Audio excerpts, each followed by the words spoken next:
dua hal yang dibenci oleh anak Adam. Dua hal. Apa itu? Yang pertama adalah kematian itu sendiri. Datangnya kematian. Padahal kematian itu lebih baik bagi seorang mukmin daripada fitnah. Jadi kalau orang yang sudah beriman, tingkat keimanannya tinggi, tingkat ketakwaannya tinggi, maka mengharap sesegera mungkin untuk dimatikan Allah. Karena semakin pendek kehidupan di dunia, maka semakin sedikit fitnah yang terjadi pada dirinya. Dan yang kedua adalah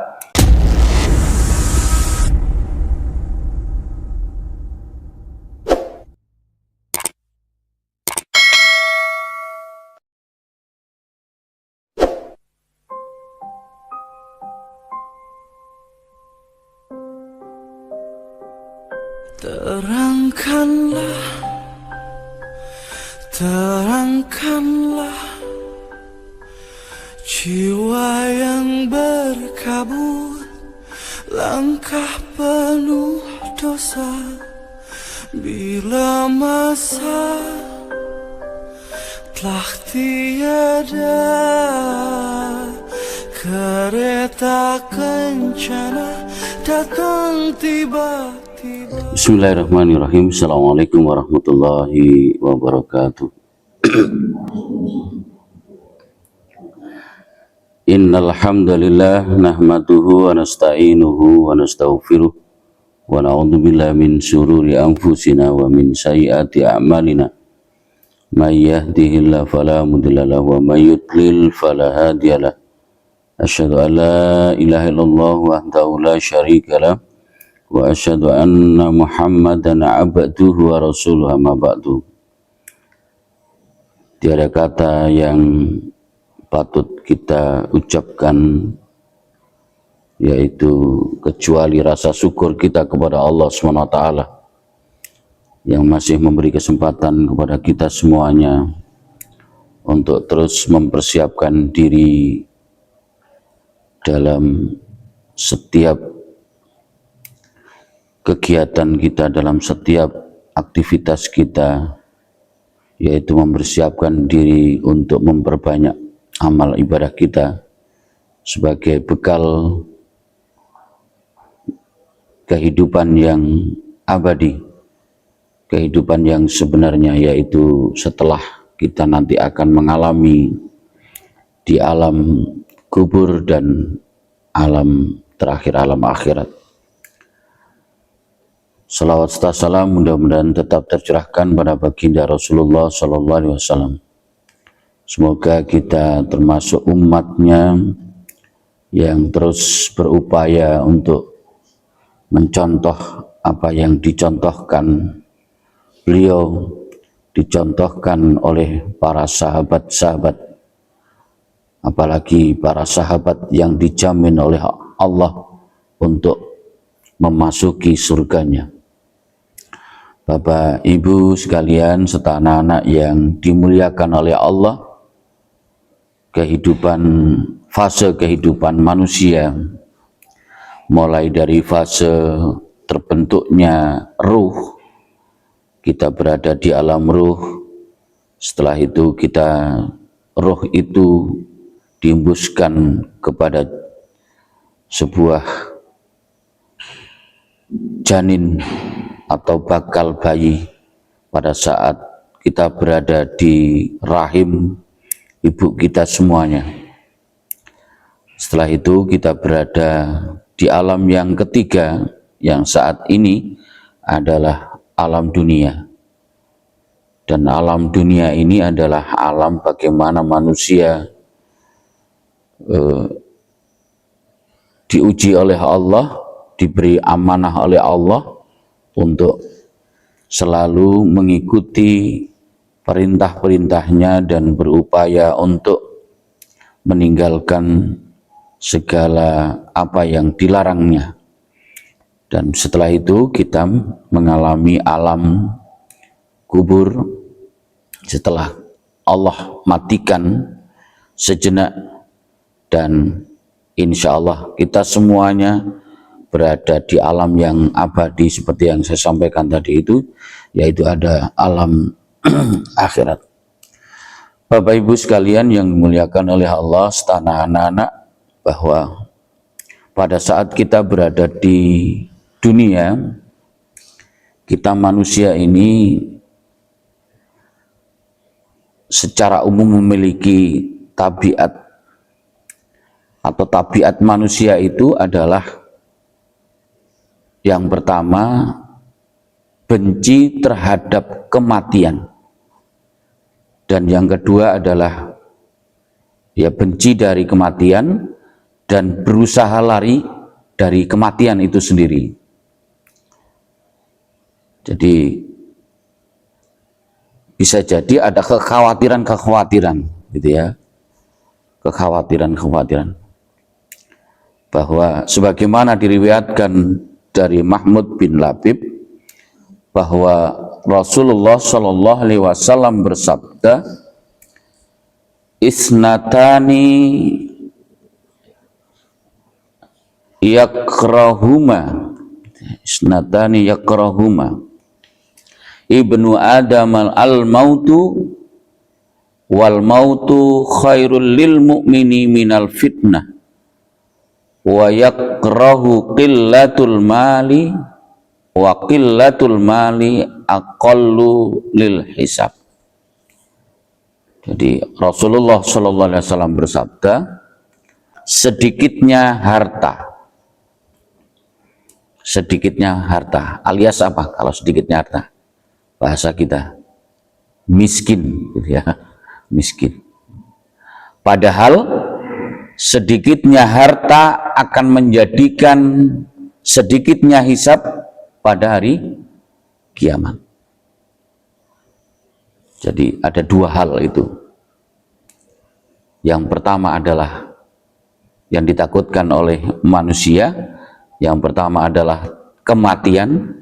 Yang kematian itu kita sendiri tidak tahu kapan, yang pasti datang. Dan yang kedua adalah sedikitnya harta. Dan tidak sedikit dari kita semuanya karena harta gitu ya, karena harta terperosok gitu ya. Bahkan gara-gara harta misalkan juga kita menjadi bercerai-berai gitu ya.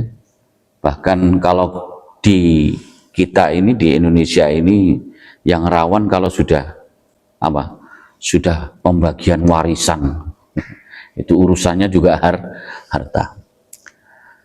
Bagaimanapun cara manusia untuk menghindari kematian atau berusaha dengan cara apapun begitu ya.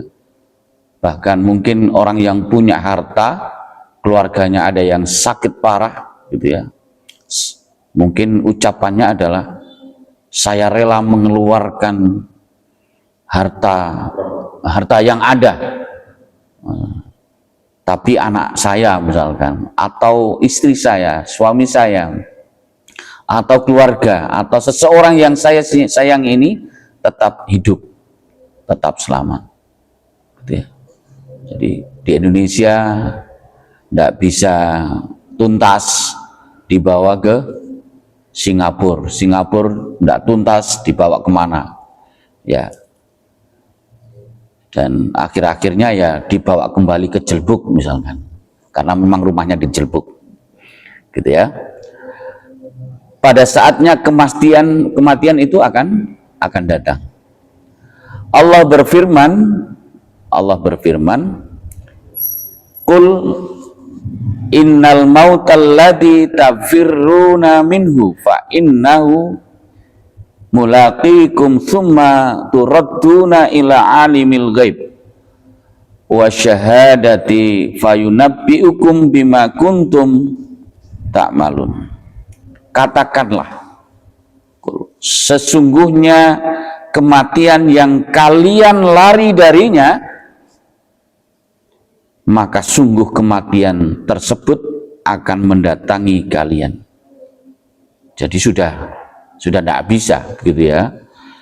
Kemudian kalian akan dikembalikan kepada Allah yang mengetahui perkara gaib, gitu, dan perkara yang nyata. Lalu dia akan memberitahukan kepada kalian tentang apa yang telah kalian kerjakan. Jadi ya ndak bisa mengelak, gitu ya. Dan perkara yang paling dekat dari kita ini, gitu ya, apa itu? Ya kematian itu, gitu. Kenapa kok paling dekat? Karena kita tidak tahu kematian itu kapan datang. Seperti yang terjadi kemarin tadi malam itu di WA, inna lillahi wa inna ilaihi rajiun. Mertua dari salah satu guru teman saya, rumahnya dekat masjid sini, Ustaz, ya. Ibu mertuanya. Padahal ya sebelumnya ya sehat-sehat saja. Jadi tidak bisa kita menghindari atau mengingkari bahwa kematian itu akan datang. Dan setelah kematian manusia akan memasuki, yaitu di alam kubur dan alam akhirat yang saya sampaikan tadi itu. Alam kubur merupakan persinggahan menuju akhirat. Barang siapa yang selamat di alam kubur, niscaya kehidupan setelahnya akan lebih mudah. Namun sebaliknya, barang siapa yang tidak selamat di alam kubur, niscaya kehidupan setelahnya berarti di kehidupan akhiratnya akan lebih sulit. Jadi nanti gambaran baik tidaknya di alam akhirat itu ya di alam kubur, ya, di alam kubur. Ada hadis yang diriwayatkan oleh Utsman bin Affan yang artinya, sesungguhnya alam kubur merupakan tempat pertama dari kehidupan akhirat. Barang siapa yang selamat darinya, maka kehidupan setelahnya akan lebih mudah. Namun barang siapa yang tidak selamat darinya, maka kehidupan setelahnya akan lebih sulit. Jadi Bapak Ibu sekalian yang dimuliakan oleh Allah, ya kita tahu beberapa dalil yang menyatakan dan menyampaikan tentang siksa kubur. Bahkan ada lagunya itu, ya, lagu jadul itu, ya, itu bagus, cuman liriknya lupa saya, jadi dihimpit, gitu ya, tanah. Tapi nanti ada dihimpit tanah itu, ada orang mukmin juga dihimpit, tapi dihimpitnya bukan dihimpit karena siksa, gitu ya. Ada dua pengertian di sini nanti, insya Allah nanti kita lebih lanjut. Jadi dihimpitnya adalah dihimpit bisa jadi karena siksaan, tapi dihimpit di situ bukan karena siksaan. Yang jelas Bapak Ibu sekalian, nanti mudah-mudahan kita bisa melanjutkan di materi ini. Yang pasti setelah di alam kubur, pada saat di alam kubur, ya, diriwayatkan bahwa kalau kita ini meninggalnya dengan membawa banyak dosa, maka siksa alam kubur itu akan terus menerus dialami. Lalu bagaimana dengan orang-orang mukmin? Orang-orang mukmin rohnya akan dibawa ke, ya, diistirahatkan, gitu ya, diistirahatkan. Bahkan ada sebuah kalimat, la yakhrujur ruhul mu'min, tidak keluar rohnya seorang mukmin hatta yarahul jannah, tidak akan keluar rohnya seorang mukmin sebelum Allah memperlihatkan gambaran surga. Nah, kalau Allah memperlihatkan gambaran surga, kira-kira yang disampaikan berpisahnya, sakitnya berpisahnya roh dengan jasad gitu. Bahkan Rasulullah saja pada saat mulai dipisahkan rohnya gitu ya, malaikat Jibril tidak tega melihat karena sakitnya. Ternyata Rasulullah itu juga merasakan itu gitu ya. Bahkan Rasulullah berdoa, biarlah beban ini aku yang menanggung begitu ya. Biarkan umatku mendapatkan ya kebaikan. Makanya Allah akan menampakkan surga. Kalau sakitnya, bahkan ada yang menyampaikan sakitnya roh berpisah dari surga itu seperti kita hidup-hidup ini dikuliti, kulit kita ini. Bayangkan, jangankan dikuliti, kena pisau saja sudah jerit gitu ya, sudah menangis, apalagi dikuliti. Tapi bagaimana disampaikan rohnya seorang mukmin, rohnya orang yang memiliki amalan baik seperti mencabut ini sehelai rambut di tepung. Terasa enggak gitu? Alot enggak gitu? Enteng. Karena di situ sebelum dinampakkan surga. Bayangkan kalau sudah dinampakkan surga, berbahagia tidak? Akhirnya tidak terasa. Sama seperti di zamannya Nabi Yusuf yang punya kegantengan yang luar biasa, dilihat oleh para istri pejabat yang saat itu mengupas mengupas buah, sampai yang dikupas adalah kulit jarinya dan tidak terasa karena terkesima dengan kegantengan Nabi Yusuf. Sama seperti itu. Berbeda dengan kebalikannya, la yakhruju ruhul kafir hatta yarahun nar. Tidak akan keluar rohnya orang-orang kafir, kebalikannya yaitu orang mukmin, sampai diperlihatkan neraka. Bayangkan, sudah sakit diperlihatkan neraka. Monggo Mas. Jadi diperlihatkan neraka. Bayangkan, sudah sakit diperlihatkan neraka. Salam. Monggo.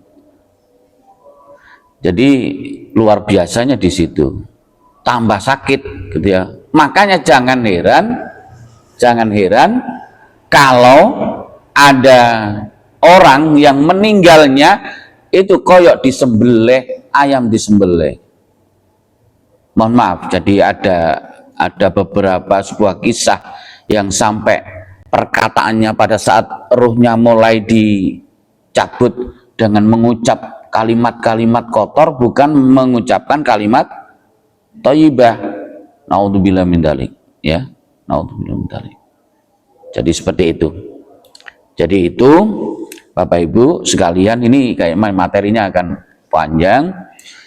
Mungkin sampai di situ, nanti akan kita teruskan mudah-mudahan di waktu-waktu yang akan datang. Sekali lagi, mudah-mudahan kita termasuk hamba Allah yang selalu berupaya ya untuk kebaikan dan kebaikan.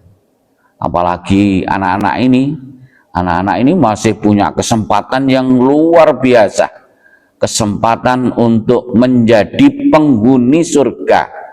Ada 7 golongan, salah satunya adalah masih remaja ya, tapi hatinya sudah tertambat di dalam masjid.